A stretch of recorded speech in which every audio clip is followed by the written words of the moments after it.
Hi friends, puliyogare ಮಾಡುವ ವಿಧಾನ. ಬಾಣಲಿಗೆ ಎಣ್ಣೆ ಹಾಕ್ಕೊಂಡು ಎಣ್ಣೆ ಕಾದಾದ್ಮೇಲೆ ಕಡಲೆ ಬೀಜ, ಕಡಲೆಬೇಳೆ ಎರಡನ್ನೂ ಕೆಂಪು ಹುರ್ಕೊಂಡು ಸೈಡ್ಗೆ ಎತ್ತಿಟ್ಕೊಳ್ಳೋಣ.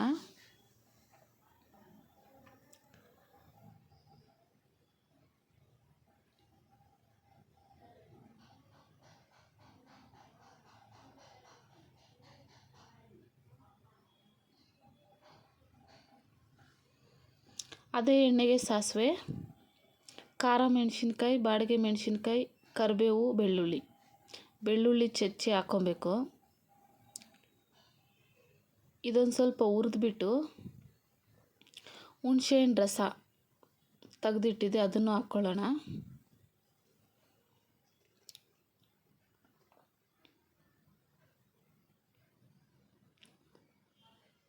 ಸ್ವಲ್ಪ ಉಪ್ಪು ಜಾಸ್ತಿ ಹಾಕ್ಬಾರ್ದು, ಒಂದು ಸ್ವಲ್ಪ ಹಾಕ್ಕೊಬೇಕು.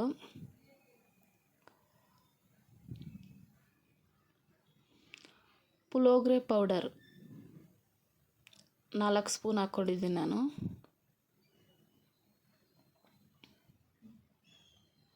ಕಲಿಸ್ಕೊಳ್ಳೋಣ ಈಗ.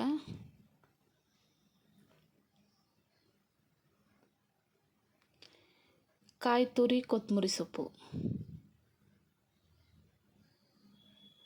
ಒಂಚೂರು ಬೆಲ್ಲ ಮಿಕ್ಸ್ ಮಾಡ್ಕೊಳ್ಳಿ. ನಿಮಗೆ ಬೇಕು ಅಂದರೆ ಹಾಕ್ಕೊಳ್ಳಿ, ಇಲ್ಲಾಂದರೆ ಬೇಡ.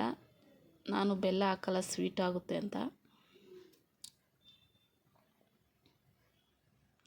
ಒಂದು ಸ್ವಲ್ಪ ಗೊಜ್ಜನ್ನ ಸೈಡಿಗೆ ತೆಗೆದಿಟ್ಕೊಂಡು ಮಿಕ್ಸ್ ಮಾಡೋಣ ಈಗ.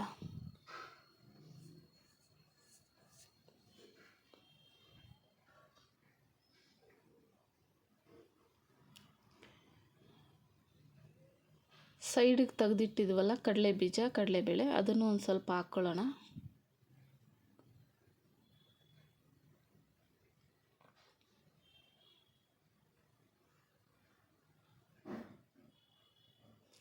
ಪುಳಿಯೋಗರೆ ರೆಡಿ.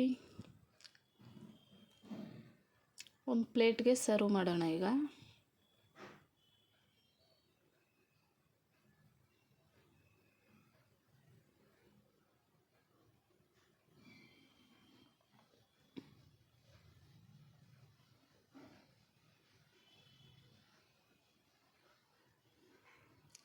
ಇಷ್ಟ ಆಗಿದರೆ ಸಬ್ಸ್ಕ್ರೈಬ್ ಮಾಡಿ, ಶೇರ್ ಮಾಡಿ, ಲೈಕ್ ಮಾಡಿ. Thank you.